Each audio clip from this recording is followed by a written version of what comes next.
मुंबई महानगरपालिकेच्या ठेवींवरून पुन्हा एकदा वाद भडकण्याची शक्यता। विकास कामांसाठी तब्बल 36,000 कोटींच्या ठेवी मोडण्याचा महापालिकेचा निर्णय।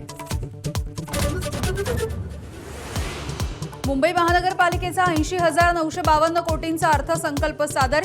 गेल्या वर्षीपेक्षा यंदा 6,525 कोटींची वाढ। 3,618 कोटींनी मुंबई मनपाची महसुली उत्पन्नात वाढ।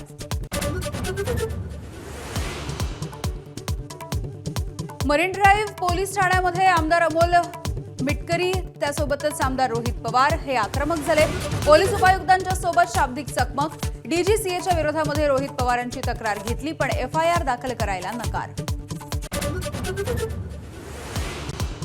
राज्यसभा उमेदवारीसाठी महाविकास आघाडीची उद्या बैठक। शरद पवारांनी राज्यसभेवर जावं। काँग्रेस ठाकरे सेनेच्या नेत्यांसोबत चर्चा करू, सुप्रिया सुळेंची माहिती। राज्यसभा निवडणुकीच्या नंतर विधान परिषदेमध्ये विरोधी पक्षनेता निवडला जाणार। काँग्रेसचे सतेज पाटील विरोधी पक्षनेते होण्याची शक्यता। रायगड जिल्हा परिषदेमध्ये भाजप राष्ट्रवादी सत्ता स्थापन करणार। अध्यक्ष भाजपचा, उपाध्यक्ष राष्ट्रवादीच्या वाट्याला। शिवसेना विरोधी बाकावरती बसणार। भारताबरोबरच्या युद्धामध्ये पाकिस्तानचे पंतप्रधान ठार झाले असते।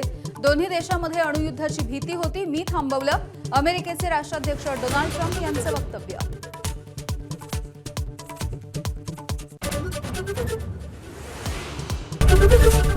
एबीपी माझा, उघडा डोळे बघा नीट।